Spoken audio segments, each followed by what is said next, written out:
I want to thank everybody for attending the final session of our branded content days at MIPTV this year with Ogilvy. Pleased to see such a great crowd for a panel, not necessarily about premiering a sneak preview of a new format, but about measurement, math, and analytics, which is not the most fun thing when you're talking about television and documentaries, but a necessary evil in our world. And as we get through today's session, hopefully an area that you'll understand the importance and really support and endorse our enthusiasm and our efforts in moving brands forward, moving broadcasters, distributors, and producers forward, as well as agencies, in the adoption of branded entertainment, as it is a more and more important component of brands' marketing mixes. Full disclosure, I think a couple of you probably were expecting a different person at the podium today, our president of Ogilvy Entertainment in New York, Doug Scott. Unfortunately, late last evening, the branded content bat signal shone right above Chicago in the US, and Doug is currently flying back across the Atlantic to go to those in need in developing branded entertainment programs. So you have me today, but the good news is my name is Abby Marks. I'm an associate director with Ogilvy Entertainment in New York, and there's a book that you'll receive today at the end of the session, and it's called Making Magic Using Logic. And yes, we are an advertising agency, and yes, it's a fun title. It's a little bit of a heavy read for us because we are a creative agency, but I'm here with my co-author, Olivia Rezapinski from Ogilvy London, and we've really put the last 7 months of our free time into putting together a measurement model. And if you walk the halls of Ogilvy in New York, you'll see a lot of signs in the stairwell. And there's words of David Ogilvy, who is always present in our day-to-day lives in Ogilvy. And there's one sign that says, keep it simple. And you'll see the model today, and at first glance, it might look a little bit complex, but our goal is to really boil it down to basics. We're still operating in a space that doesn't have fundamental language, that still needs some just baseline principles to bring us all together in the jungle of branded entertainment. So we're really excited to present to you some of those key concepts, and we look forward to working to lift all boats on the water and move forward the industry as we get a stronger foothold for branded entertainment in the marketing mix. If you were here this morning for our marketing mix session, you heard from our client at Nestle that there's still a lot of ground to be proven when it comes to adopting branded content programs for a brand, because they have these deep-rooted measures of effectiveness for traditional, such as out-of-home, TV, broadcast, digital elements. They really have an effectiveness score that's adopted by the industry. For branded entertainment, we don't have that. So what we need to do is really come together across the industry, producers, distributors, agencies, clients alike, and adopt a consistent way to approach and measure programs. So that's what we've really tried to launch here today. We are so excited to share this white paper with you. We hope you enjoy reading it as much as we enjoyed writing it. It'll be available for you outside. Limited distribution today, so please make sure you stay to the end and grab a copy, and we'd be happy to speak to you afterwards as well. So what I'll try to do before we meet with our esteemed panelists is just give you a brief overview of the model that we spent quite a bit of time writing. François, who will be on our panel later, reminded me last night, you know, when we first walked through this model, you told me it was going to be a half-hour meeting, and about 40 minutes into our meeting, we were on page 2 of 10. So I will try to do my best to give it a cursory glance in the few moments before our panel, but please feel free to speak to us afterwards about really rolling up our sleeves and diving into it together. We think you'll like what you see. So we are here at MIPTV in a very fun place, talking about very fun properties, and we are talking about the properties that have been successful, but we all know there's a graveyard of failed branded entertainment programs. While they might have had wonderful concepts and really exciting talent, properties, brands attached to them, there is a graveyard out there of failed entertainment programs. So for a while now, it's been fun. Fashion Star this week was a gorgeous manifestation of brands playing in the content space. They got the halo of Elle Macpherson, which is a beautiful halo, and they've really done well, but it's been an experimental area. It's been a petri dish of marketing dollar investments, which is frustrating when you're trying to really put forward a fully developed program that requires an investment from brands and from networks. So we've seen some very successful properties. American Express's event-led program with Jay-Z. We have Replay from Gatorade, which is a gorgeous digitally led program that eventually will now live on broadcast in the U.S. The digitally led Bobby Flay with Hellman's The Real Food, and our own very close to the heart DuPont program with the BBC Worldwide Network. But now we're in a place where we really have to evolve into accountability. Like we said before, the marketing mix is a tightly held recipe of how all the elements support the brand story and the brand objectives. So we really need to focus on a standard of measure and a discipline in executing against branded entertainment programs. A lot of times when Ogilvy is here at MIP, we represent clients, and producers will come to us and say, we have this great program, we just need your brand to come into it. And we really like to be organic in the development of programs, so it's the right fit for the brand ambitions, and for what the objective would be for that program. So sometimes we get lucky and we get a great program from a producer, but the best way for us to engage is really to start at the beginning and talk about what the brand would like to get out of the program. So for a lot of folks, measurement is a afterthought, or it usually is thought of as something that comes at the end of a program. And what we're trying to put forward today is the idea that strategy drives measurement. And measurement comes into a program not just in execution and the results, but in the planning and the development of a property. So if a property is across multiple platforms, how do you prioritize what to measure based on where you're looking for your performance, based on the overall program objectives that then roll up to an overall brand ambition? So this is very standard marketing language, but for a room of producers and distributors, it might be a little bit of a foreign language. So we really need to start speaking the same language, and these three kind of basic tenets of program objectives are in the Bible of every marketer you'll meet. So we have REACH, which is the idea of I know what a brand stands for, I know what it is, I know how it's positioned, and that's just the basic awareness of a brand. Then we have the next level of engagement, which is preference. So it's I like what it stands for, it's relevant to me, I would consider promoting this brand and share content from this brand. And that's really perception. And then the third is where a lot of marketers like to play, because it's about sales, it's about action. So it's I bought it, I want this brand to be associated with me, I want to advocate for this brand, whether it's in a social arena, whether it's word of mouth, but this is a really important place for brands to play. And when it comes to content, this is a place where they really balance between pushing the brand forward, but also bringing the consumer in and not making it feel like a forced message. And then each of these areas has measurable outcomes, which the brand is fully aware of, but a broadcaster or a producer needs to understand the brand's objectives once they understand the program objectives. So what are we doing today? Well, we're launching Ogilvy's Branded Entertainment Assessment Model.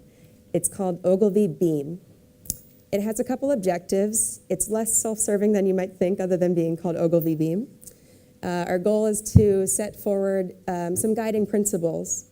And the goal is to really promote brands to adopt branded entertainment, feel comfortable with how it's being measured, feel confident that when it's being included in the general marketing mix, that the measures are substantiated, they tie directly to brand goals, and programs have measurable, intentional outcomes. The goal is also to, as I mentioned before, establish a disciplined approach and one that's shared across the industry. So while it is still a bit subjective to the brand and how they implement it and what they choose to measure, it is a standard that's recognized throughout the industry as one of discipline and one that has proven outcomes. So my colleague Patou from Ogilvy Paris gave us a sneak preview of this model, and this is just one of the key concepts in Beam earlier on our marketing mix panel. And you'll recognize program objectives as those three core tenets of marketing that I spoke about before. So reach, preference, and action. And as Patu so eloquently explained previously, the entertainment mix is contingent upon what that program objective is.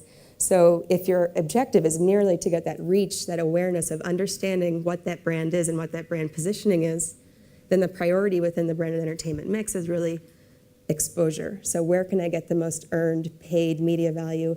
It could be as simple as a sponsorship play to really get that brand shine or that brand's halo. But a lot of brand entertainment programs are really playing at the next levels of preference and action. So when you look at preference, this is where we start to really dial up that entertainment component. So we have entertainment at the core of that. While exposure and brand are still key elements, you want your brand to be involved in the program. You want the exposure of the program so that it has legs and it has a tail.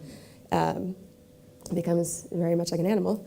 It has entertainment at the core, and it's worth sharing because people care about the brand because they feel engaged with the entertainment. And entertainment is not just for laughs, it's also for utility. So we saw some great examples this morning of Crush Hour, which is a great, engaging, entertaining program. But with the program that I've been working on for the past year and a half with the BBC World News for DuPont, with the Horizons program, there is such a great conversation going on around how we're going to address the needs of the global community of 7 billion over the next decade. Our third category, action, as I mentioned before, this is putting the brand at the forefront of the entertainment property so that there is a call to action, so that there is a clear distinction of what the product is that you would be buying. While there still is an opportunity to include entertainment as a key element of it, it really puts the brand forward. And it's something like our program last year with Kraft. It's called The Disadventures of the Disrespectoids. And it is about respecting the pouch. So if you have ever drank a Capri Sun, they come in a silver pouch. And we did an animated series on Cartoon Network that put the pouch forward as the product. And because the CPG company would be most interested in sales, clearly they would play in this space of action and prioritizing the brand. So I wanted to put this into context a little bit. I think as a marketer, it makes a lot of sense to me. I also wrote it. But for a room full of folks that are working on producing and distributing content, it might be helpful just to see a program that manifests these three different types of branded entertainment properties with different program objectives. Luckily, it's one I've been working on closely over the past year, and you saw it yesterday morning in our Best of Branded Entertainment program. The beautiful thing about the Horizons project is it is multifaceted as far as combining different elements. It almost is 3 programs within one, if you will. So you'll see the case study that we put together. You probably saw it yesterday morning if you were here, but it doesn't hurt to see it again. There are 3 main elements, and those elements are, of course, the broadcast series with the BBC World News, which is 20 episodes, and we'll start season 2 on Friday, April 6th, which is just a few days away on BBC World News. It has a 2-minute interstitial, which is a story of inclusive innovation from DuPont, which really dials up that entertainment value, that preference for the brand. And the third element is international summits. So they are thought leadership events, but they are fully DuPont branded, and it puts the brand at the forefront.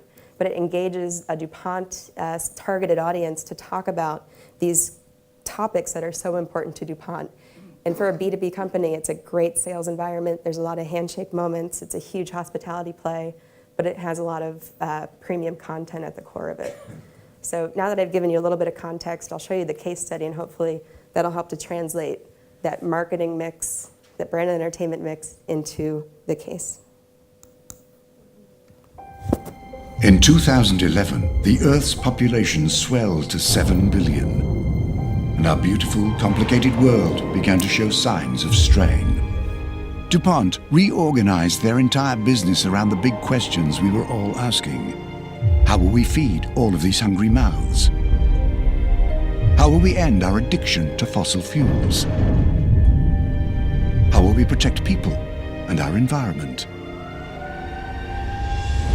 They established a global collaboratory and invited the world to help them find some answers by using entertainment to start a conversation. The result was the Horizons Project.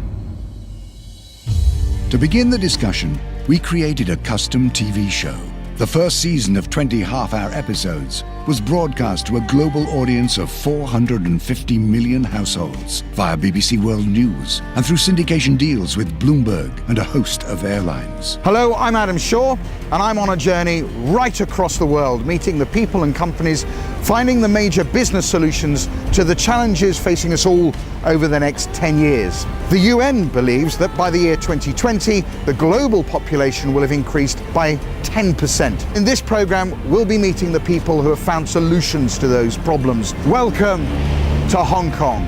The TV show was supported by 14 short documentary films that showcased real-world collaborations with cinematic style. These 2-minute case studies appeared in the commercial time at the heart of every show and also lived online, where they garnered 2 million views in under 2 months. Siempre que cae el sereno. Cuando yo me levanto digo así, mi mano hasta parece que está haciendo hasta frío. Estaba en el hospital, me lo volvieron a internar, me dijeron que era bronconeumonía. Yo pensé que se iba a morir, pero me muy mal. En paneles de polímeros ayuda a aislar y tener una resistencia mecánica más fuerte. Nunca pensé que voy a alcanzar así, nunca. DuPont and the BBC also held 2 international summits that were designed to help key decision makers face up to the big challenges around food and protection. The Whole Horizons project was supported by a digital strategy to keep the conversation flowing. A comprehensive website, live web chats, Facebook and Twitter allowed a flood of feedback. And soon the rest of the world's media began to join in, with over 250 media mentions, industry coverage, and popular endorsement. DuPont is a business that's constantly reinventing itself, and that's why DuPont is buy. To put this in perspective, in the time it's taken to watch this film, the Horizons Project would have reached almost 2,000 people. That's 770 people a minute, proving there's genuine human interest in tackling the challenges that face us all in the next decade.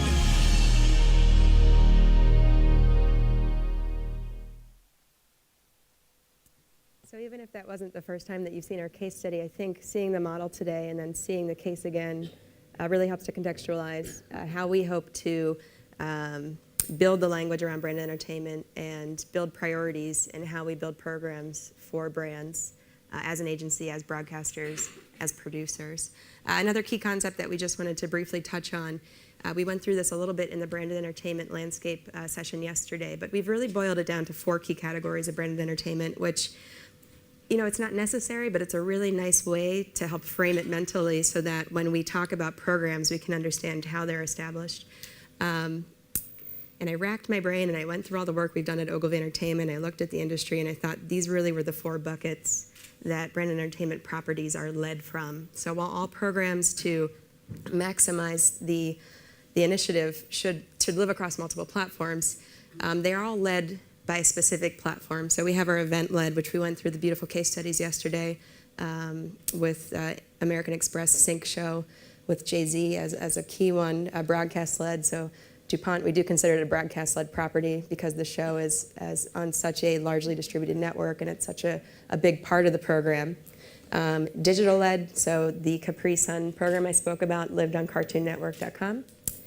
And property-led. So if you were lucky enough to be here this afternoon when we unveiled the Blue Bear from Nestle, it's very easy to see how Bo is going to live at the center and then activate across different platforms as well.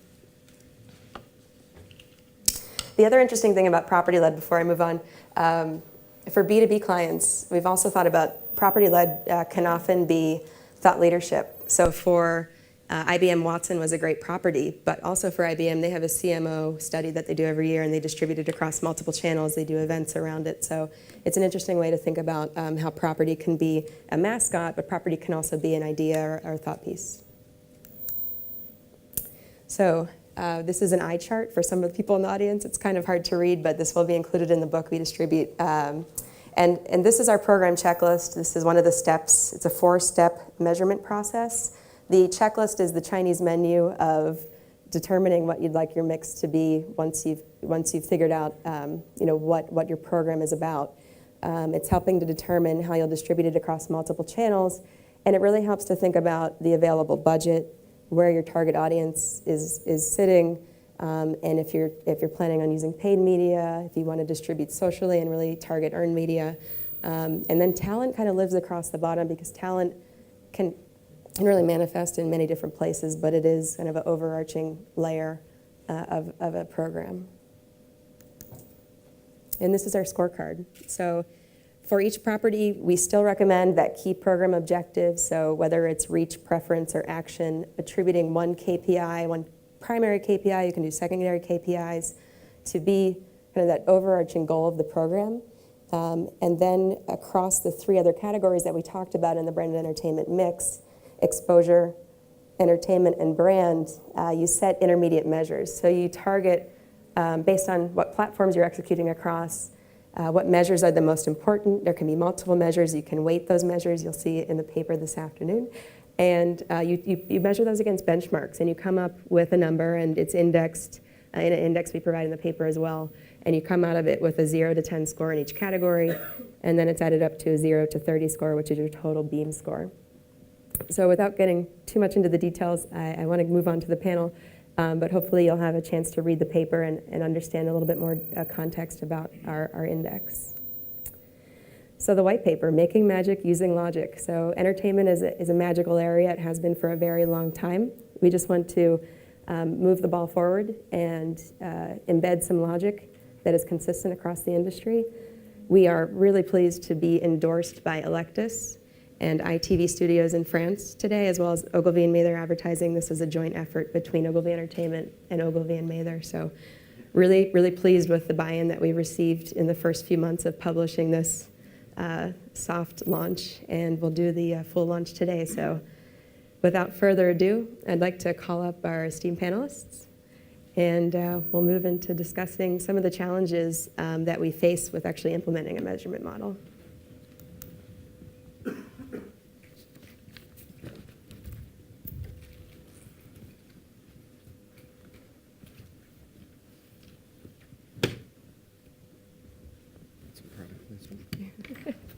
The cocoa, yes. Nice, thank you, Sean.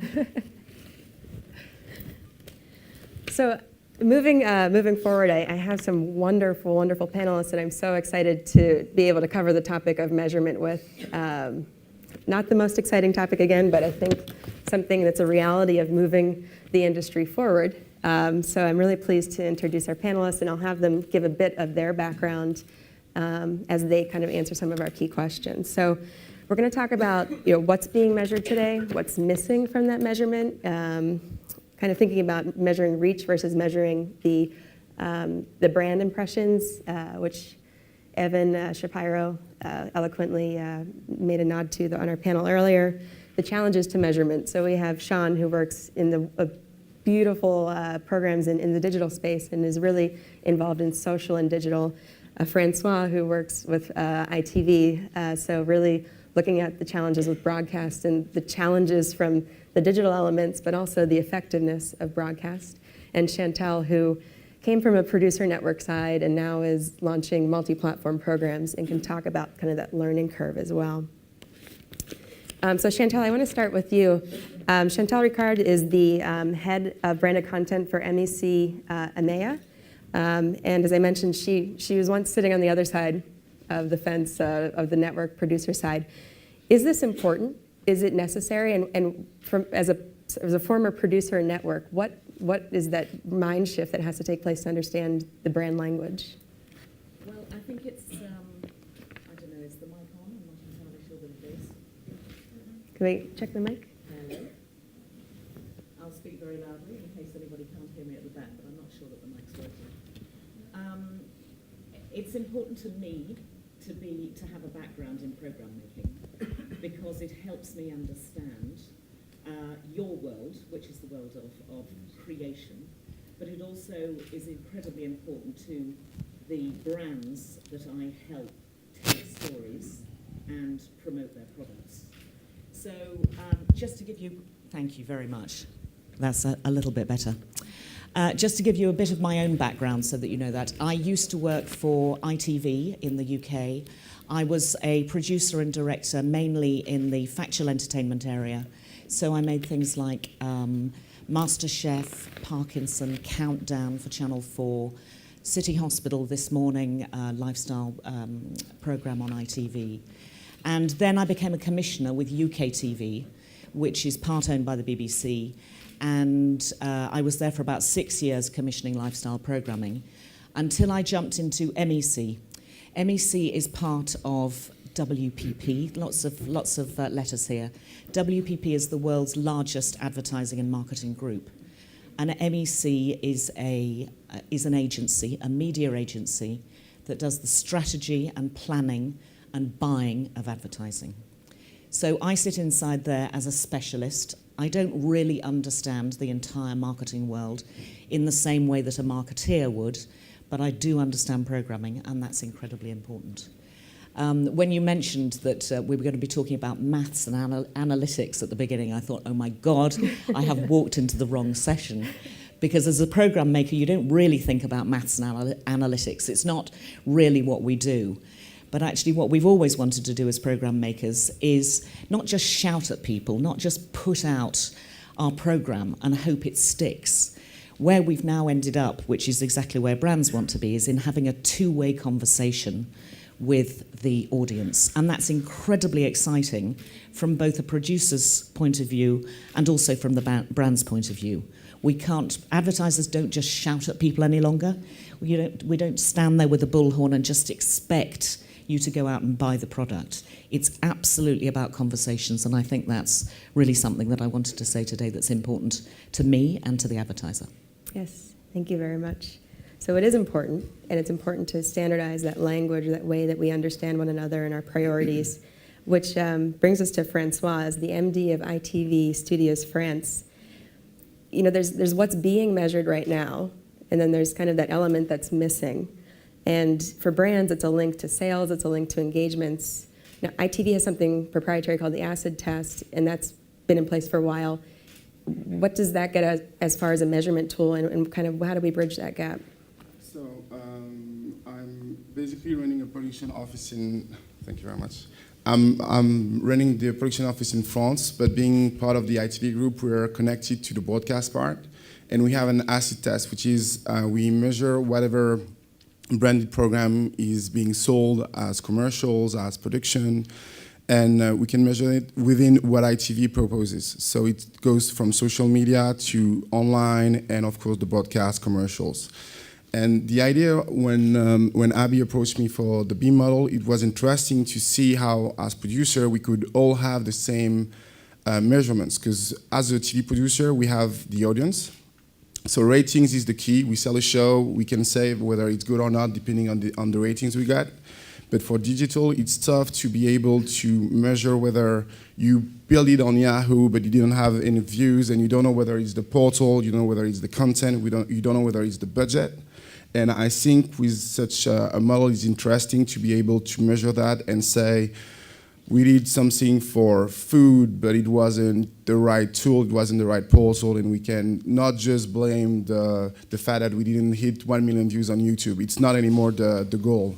The goal is to really build content, and for producers like us, advertisers are more and more interesting to talk to fine-tune projects and make tailor-made entertainment with. So your model, I think, brings something really interesting. And by the discussion we had with the French office, with Benoit and Fred, you know that you have a step forward. If you have this type of model in front of you, you can tick boxes and, as you said, do a la carte type of entertainment, and not just like say, I want a viral movie on YouTube, and then we're going to go to Cannes and see whether we have a lion. Right. It's not anymore the purpose. Right. Thank you very much. And then to my immediate left is Sean Finnegan, and he's the founder and CEO of the C4 Group, and as I mentioned before, has a very deep digital and social expertise. And it's a very interesting space for us as far as measurement. Everybody says they know what the value of a like or a comment on Facebook is. From a branded entertainment perspective, how do we substantiate those social engagement values? I mean, does the BEAM make sense for you? And you know, not trying to push this forward, but how do we standardize our language so it's not one-off every time that we have some standard of measure? Yeah, I think the digital business has always been a little too smart for its own good. You know, I've been on doing digital media planning and buying for 15 years now, and you know, we got out of the gate with the ability to sell left-handed people in Iowa, and that, you know, on a Tuesday morning, et cetera. We're still paying for that sentiment. And I think sitting on the media planning and buying side across channels, you've always seen a lot of frustration from the brands, from the TV buyers, et cetera, who see the power and influence of what we're putting out there in the digital space, but because we come with so many different translations and ways to assess this medium, and particularly with branded entertainment, they've sort of left it as a special case, as a testing allocation, as something that we'll use some scatter funds to invest in and produce on. And so I do appreciate the beam and the approach and the model, because the more we can provide a bridge over to where the funding is, you know, if you all are producers, I'll be a little bit of the math nerd or media guy, and the more that we can equate some standard measures such as reach, principally, into the assessments done by these people doing the budget share, the better. Now that doesn't mean we'll discount any of the unique elements and ways of accounting within social, within digital, et cetera. But it means that you lead with as the brands that are out there, the Cokes and P&Gs of the world, you know, as they continue to assess a single audience across multiple channels, we need to make sure that we have a place at the table there and are not in a special bucket. And at the same time, we need to continue. I would actually argue that the unique ways that we do count various forms of digital media need to improve as well. You know, likes to me are clicks from 10 years ago. And you know, if you've ever used any of these social-based sharing tools or, you know, photo-based apps and more, you know that there's probably 1% of your audience is commenting or liking your material. There's 90% of the people out there are lurking. So you should understand that there's a tremendous amount of audience that is actually participating within your content that you're able to, you should be assessing, should be tracking, as well as estimating into your total reach. So it's interesting you bring up this very advanced capability with digital initially to know who your left-handed Monday morning audience is in Iowa. So that it's very implicative that there is a challenge in data gathering, but it's not necessarily getting the data. It's interpreting that fire hose of data, that velocity of data that you can get instant information about your audience, but it's knowing kind of which elements to read of that data, what's important based on how you've built your branded entertainment program as well. Right. And this is something that I think I mentioned with Beam. We try to establish that measurement priority up front based on how we design the program so that we know when we're getting results what they mean to us based on what results we've prioritized. And at Ogilvy Entertainment, a lot of brand entertainment programs, all of our brand entertainment programs include a brand survey because it's not just about the success of the program. The success of Horizons is wonderful. We have 185 million household views in year one, but what's the success of the brand? So it's important just to measure in parallel the brand as well as the property.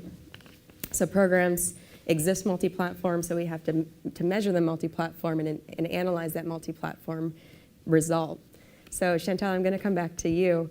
You had the Specsaver TV book club from a few years ago that we saw the case study of yesterday morning, and the recently launched Bourgeois Boutique for Chanel. Yeah. And could you talk a little bit about how you're actually measuring the ROI for that program? I know Specsavers was a 2-to-1 ROI. Yeah. Does it vary for you by program? Yeah, just to say something about return on investment, that obviously brands need to know that the money they are spending is valuable in terms of what they get back, whether they spend 50 pence on getting somebody to like them on Facebook or $3. All of that has a value, and they have to understand what their value is. So to a certain extent, that's for us to worry about, but for you guys to know about, because you can help create better projects for us if you know the complexity of the stuff that we're trying to put together. Specsavers Book Club is a TV show that's now in its third year that's been running on Channel 4 in the UK. And that is paid for 100% by an optician's brand, the leading optician brand. They wanted not only to talk to people on television and to get a big audience straight away, of a slightly older, slightly more upmarket audience, which they found on Channel 4 in the afternoon, but they also wanted to talk to them in the digital space. So we have a lot of material that sits online.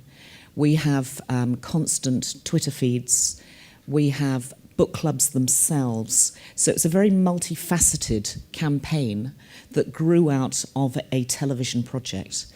So in terms of how we assess that, we have lots and lots of different metrics, but I think this is where Beam is actually going to really help, because nobody's actually put all of those different things together up until now. 5 years ago, we didn't really have social media at all, so how could you measure that? You know, there was no measurement for how much a tweet was worth, but a tweet is obviously worth something to a brand, and as program makers, all of that other stuff is incredibly important to you too. It's back to this two-way conversation so that you get to know more about what is resonating in the programs that you're broadcasting and that you're creating. Bourgeois Boutique, which has just gone out on Channel 4 as well in the UK, was created around a pop-up shop that came about during London Fashion Week. Bourgeois is a makeup brand that is part of Chanel, the global firm Chanel, and they wanted to associate themselves with high fashion, and London Fashion Week was a great way to do it. But again, it was an experience. First of all, you could actually go to the shop, you could buy the product, you could try the makeup out in the shop. There were competitions that sat online. We had models running around Shoreditch in London, and you could track them on a GPS system through Facebook. We also filmed the programme there. We recorded the programmes for Channel 4 there. We did 4 short programmes in 1.5 hour. But again, that goes to show you the breadth of what is one content idea that is spread across lots and lots of different platforms, but everything needs a measurement. So we measured the number of people who liked us on Facebook. We measured the number of people who came to the shop. We measured the number of people who bought product whilst they were in the shop. And all of those had a different valuation that then fed back to the brand so that they could work out for the overall sum of money that they'd put in, whether it was actually worthwhile doing. I'm pleased to say that it was. But there were lots of different measurement systems, which I think you would be more adept at talking about the different measurement systems, but having one system that is going to tie all of those together is going to help everybody. So just a follow-up question on that. When you built this program and you thought about measurement, was it more seeing where we get on and measuring kind of our most successful elements, or did you set those priorities up front? We want online engagement with Facebook, we want online engagement with Twitter, we need this many tweets. It was all done up front. Mm-hmm. We needed to have an idea of what we wanted to reach, because otherwise it would have been like, pin a tail on the donkey. Let's just throw stuff out there and see what happens. It's slightly more sophisticated than that. So we had an idea of how many people we wanted to watch the program, how many people we wanted to come to the store, how many people we wanted to engage with on Facebook. And all of those things working together absolutely works. It's the multiple touch point system for an advertiser that I proselytize all about, because if you can get to your consumer in lots of different ways through really entertaining engagement, it makes a massive difference to how people interact and like the brand. And for Bourgeois Boutique, for Chanel, was it a priority of moving product? Was it a sales priority or preference priority, awareness? It wasn't so much moving product. They wanted to associate themselves with fashion. So they wanted to move themselves slightly more upscale. So that was why we tied in with London Fashion Week. So that was really the main objective. It was getting in with the fashionistas in London. That's what they really wanted to do. Sure. So it's borrowing that entertainment equity from Fashion Week. Great. And Sean, just back to the digital and social for a moment. One of the things we struggle with a bit is attribution. So is the success of a brand tied to an experimental program that you're talking about? Getting these dollars committed to brand entertainment programs often leaves us vulnerable to changing objectives and kind of seeing how it goes and then figuring out how it works. how do you kind of put some guardrails on attribution and make sure that a brand or a programmer understands the priorities of a property? Sure. Well, I think it's critical when you're pushing out a show or any type of digital program that it's certainly initially seeded with some paid support, getting the word out there and getting the product and programming in front of the audience, and then seeding it through viral-based message or distribution points. You know, certainly your Facebooks and YouTubes and Twitters of the space as well. And then that starts to, those two start to compound and work well with one another. And hopefully if you've produced quality content, that it starts to be passed around, et cetera. One of the technical elements that you can implement there is certainly pixel tagging, that you can start to understand true amount of engagement in terms of unique viewing, as well as then people that have viewed those ads and taken action either immediately or then within upwards of a 30-day period. It's called latency, the latency effect. And so then you start to get a sense of digital attribution in terms of what audience took action immediately and then eventually. And then there are platforms and programs out there that can start to, if you're working with, if you can work with your client and from a retail perspective, start to understand certain lifts as well as sales in general, or whatever traffic you're trying to generate, both virtual and real, start to attribute that back to the spike in paid and then the total audience that you've been able to aggregate through that pixel tagging. So it's really interesting because you're talking about two measures, and one is deeply seated in your expertise of that digital online content, and the other is deeply seated in your brand's studies of moving product in the store and retail, yeah, and lifts in sales. So it really is a team effort of sharing a language and kind of building an integrated program that looks at the brand side, but at the value of the property and the performance of the property as well as the sales. Yep. Yeah. Absolutely. And Francois, to this point, when you're at a network and you're trying to produce a branded entertainment program, how do you balance between the commercial appeal and the priority of getting that reach and having that acid test, and the priorities of the brand kind of being at the forefront?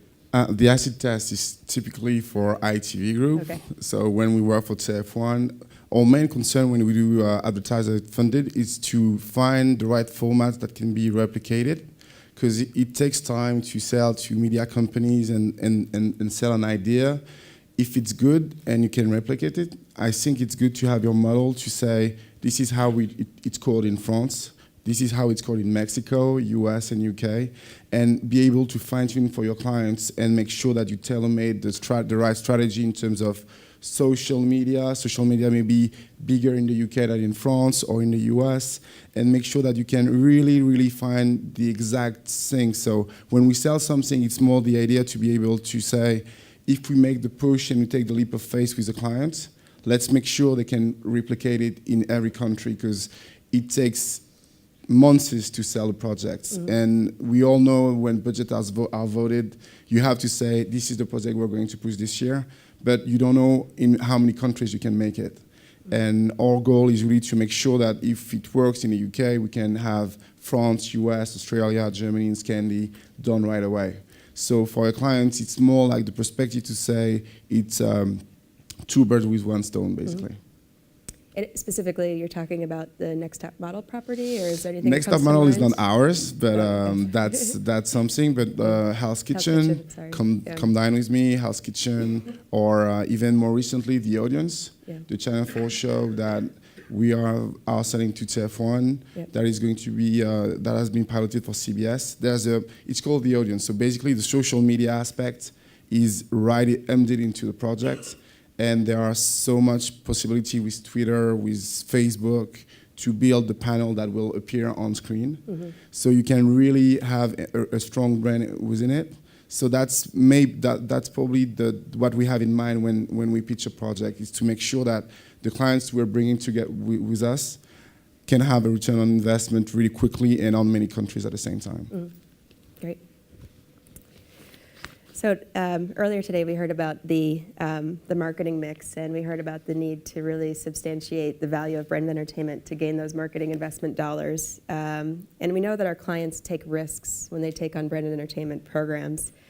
And I guess the idea is we create a measurement standard to help hedge that risk for our clients. And Chantal, can you talk a little bit about that necessity of, you work really closely with your brands to make sure that their priorities are captured in your programs, because you speak a little bit of a different language, and you said you sit side by side with them. Can you talk about helping them to feel better about taking on that risk and kind of the environment that they're working in as well? Yeah, well, I think a lot of brands want to be in content now because they realise that entertainment is the space to be. If you can get your brand across to somebody who is in a relaxed and happy frame of mind, it's a much better way to do that than to just sort of simply shout at them as they might have done in the old days. I think where we're up to, particularly at MEC, is that we have specialists like me who sit alongside the real marketeers. And so I never go too far off centre in terms of making sure that I'm always tying back in to whatever the marketing objective is. Having said that, it's absolutely vital that whatever the content piece is works for the platform or works for the channel. If it doesn't work for the channel, it doesn't work for anybody. If you're not getting the audience, the whole thing is a complete waste of money. So you have to, I think, temper the needs of the audience and the needs of the brand. And where you should come out is somewhere in the middle, in a place that is a happy medium, quite literally, so that all people are being satisfied in every single way. Right. And it's a negotiation that's a win-win, not a lose-lose. So we don't have to sacrifice. It's that we have shared ideals and shared outcomes. It should be win-win, and of course, I mean, it should be collaborative. The best branded content projects are the ones that are collaborative between the producers, the brand, and the platform, and then it works like a dream. And I think if you go into these projects with that at the beginning, then everybody will work very, very well together. But because it's an ongoing process generally, you can help twist and turn and influence, if you like, as you go along, so that you shouldn't ever be too far off the marketing objective that you've set out right at the beginning. Have you had clients adjust their marketing objectives along the way? Has that ever been a challenge for you? Not so much. I think they've seen what has hit home. I think they've seen, because there's so much of a two-way conversation in everything that we create for them in branded entertainment, whether it's Twitter or Facebook or competitions or just general feedback on the programme, that they're getting instant feedback, which they completely love, and it allows them to make subtle changes as they go along. Mm. I mean, just for those of you who weren't at the Elle Macpherson session yesterday about Fashion Star, what I thought was completely astonishing was one fact that came out, that they're selling clothes basically online and through the stores that are participating in the show. And by the time the show goes out at a certain time of day on the East Coast. By the time it then goes out on the West Coast 3 hours later, those clothes that have been featured in the show have already sold out from the people who've watched it on the East Coast. That is such instant feedback to a brand. They instantly know which dress works, which skirt works, and that is incredibly exciting for them. So, you know, two-way conversation, instant feedback, and brands can help twist and turn along the way. Yeah, it is a fabulous model to see that instant sale from that program. It's incredible. So Sean, the $10 million question, how do we shift budgets? How do we substantiate, take that fear away, give our brand marketer or brand owner the wherewithal to convince their team of adjusting their marketing mix? It's basically the basis of why I formed the C4 group. My history and experience has been mostly on the agency side, media buying, Omnicom and Publicis mostly. And there I saw two things. One was, in general, as overall in the industry, you see the units that I was accustomed to, which were the standard media planning and buying of digital. We're spending billions of dollars, yet most of it not in a very innovative manner. no fault to anybody, but when you just have that sort of size and scale to produce, a lot of it goes in the way of standard blocking and tackling of ad units.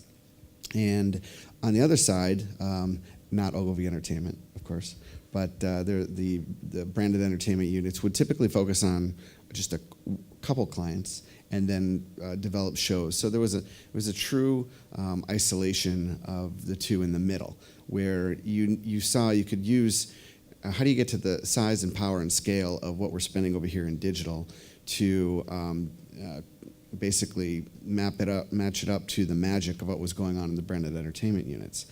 And I do think a lot of that is in measurement, when we can start to provide reach, something like a GRP type model and measure over into the digital space. Because the digital space, the day-to-day planning and buying that's going on there on all of the content sites and Googles and Facebooks of the world, those groups are trying to translate metrics into the TV space so that we can create and it's starting to work quite well, where we're starting to standardize a common language across video and not just be isolated by channel and also that.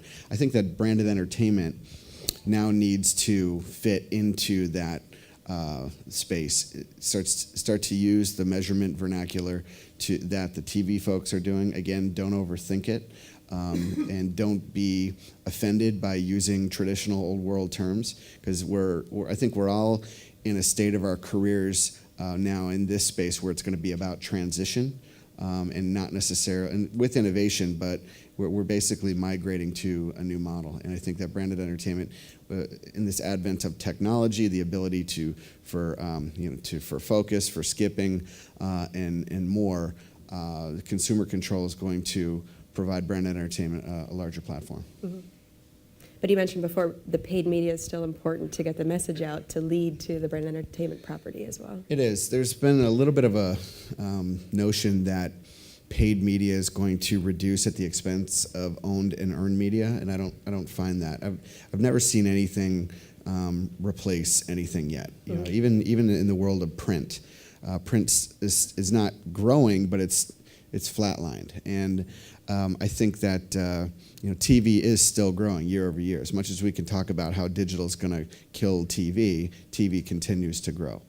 And I think that the ability to match up earned and owned media with paid is only going to accelerate paid media as well. Thank you. So François, working in the broadcast space, do you think it's realistic to create a model that will compare digital programs to broadcast programs to event programs or brand entertainment? It's already the case. Connected TV. Mm-hmm. Basically, when you have connected TV, it's exactly people are like you were saying. They're instantly on the web. They're instantly on Twitter. It's not anymore about doing a show and being like, oh, let's see what is going to do tomorrow. Mm-hmm. You already know on ItView, people are watching it on the internet. You can go and see the actual audience. Of course, it's not as accurate as Nielsen or things like that, but you have a gut feeling and you have proof that if the advertising comes after 12 minutes or after 11 minutes, that will change. People will go, at that moment, they'll go on YouTube, and on YouTube they can watch something else. So we are already in that space where you should not think digital and TV separated. It's not possible. If you think about your brand, you have to anticipate it as a whole. And I think this is why it's so important to trust an idea, to convince people, but also to take it in an industrial way, and to make sure that you produce it. If it's digital, it has to be produced as well as if it was for TV, because people will watch that in their couch, on their connected screens, and they will just type a keyword and say, oh, I want to see a cat flying, or I want to see like a fashion show, or I want to see a tutorial on makeup. And basically, if they see like, in Fashion Star, like someone is designing a dress and she wants to know how to design something, she can type it at the same time and have a split screen. Mm-hmm. So you should not think about, like, you should just think as a global thing. You can watch it on your iPad, you can watch it on your iPhone, or like smartphone. But it's really important for us as from a broadcasting world, we've already anticipated that. So we think really that it's all about the brand, and the brand is the program. It's not only your clients and the advertiser, it's the spirit you're building, the philosophy you're building, and if it works, then it will replicate into digital, it will replicate on mobile, and you should not just think about like, this is what I want to sell to YouTube, and this is what I want to sell to ITV. Right. This is the same thing. Great. So we have about 7 minutes left. I want to ask one final question, and then we'll open it up if there are questions in the audience. A question for all three of you, and I think with the different backgrounds that you bring to the table, it'll be an interesting point of view from each. So indulge me for a moment and say we adopt Beam as our new baseline. How does this move forward the industry 5 years from now? We've talked about earlier this week that this is a tipping point for branded entertainment this year with the connected TV, the smart TV, the social TV, and branded entertainment itself. Brands getting in on that $1.8 trillion market that's out there for the global entertainment industry. How does a measurement model, standardization move us all forward? So Sean, I'll start with you because I think there's some interesting ideas about optimization, about earned media from a digital perspective. Yeah, I won't belabor what I've been talking about in terms of just the standardized measurement, but you could start to see some interesting financial models start to be introduced. If the branded entertainment starts to scale based on the fact that there's been measurement crossing lines,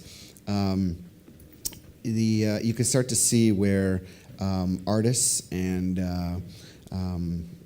people that are trying to sell their clothes or their music or their shows, etc. You could start to see much more of an e-commerce based model happen within traditional programming that we understand today. Mm-hmm. You can also start to see these types of shows do well within syndication and distribution, for brands starting to become much more of a player in terms of outright ownership of the shows themselves and starting to financially benefit from that. Just like the old days, the P&G soap operas, 50 years ago, but here we are again. And with the ability for digital to replicate that, I think that this is going to probably even take on a few more, again, financial based qualities and opportunities that brands probably aren't thinking about today. Yeah, I think that's such a great example, and hopefully you read about it in the white paper, but the idea that someone has a device in their hand now that they can transact immediately after watching a piece of content is so phenomenal. So not just going online to Fashion Star, but if you're watching a 2.5-minute Angry Birds film that they're going to start producing this year, and then you can download pay for the new Angry Birds game, all of a sudden it's an immediate transaction based on a piece of content, which is just phenomenal. So, François, I'll ask you the same question, but I think you probably have a little bit different perspective on media plans and budgets. My idea is more than we'll be able to format things, and the same way formats help the scripted and unscripted business to thrive internationally. I think for branded entertainment, people will be able to say, I'm going to use, I don't know, like the Unilever model, or I'm going to use the Pepsi model or the Coke model for a different brand, and this is where things will catch up pretty fast, because you'll have like a decent model to replicate, and you can improve and you can tweak some elements to make sure it fits your market and your brand. Mm-hmm. And I really think 5 years from now, people will be able to say, this is what I want to do, instead of just trying to model something with a vague idea of where they want to reach. Not all the clients are like bourgeois and are precise on saying, this is where I want to go. Mm-hmm. There's always a lot of possibilities, and depending on the market, probably bourgeois France may be different from bourgeois UK.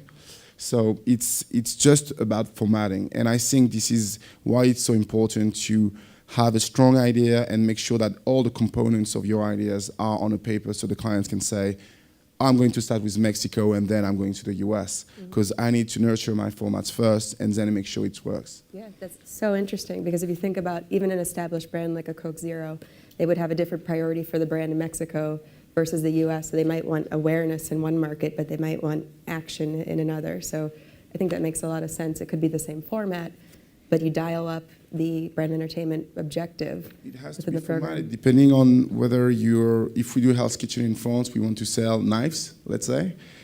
you could do that. In the US, they will probably sell something else.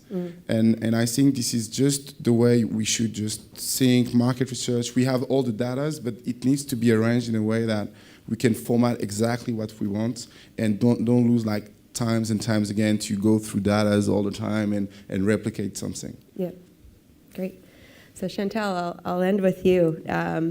I think, we talked a little bit more about brands and networks speaking the same language. In 5 years from now, will we all be fluent?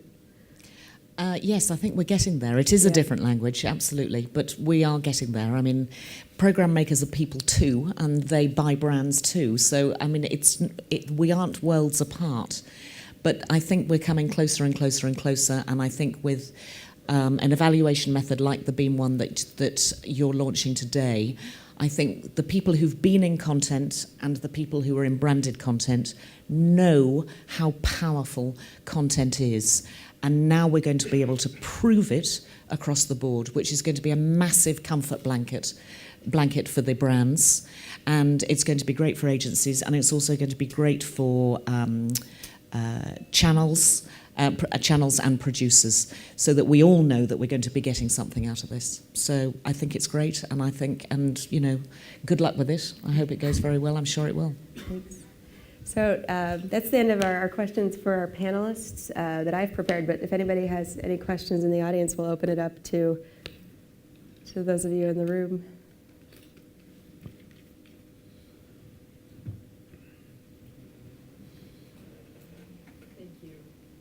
Is this working? Hello.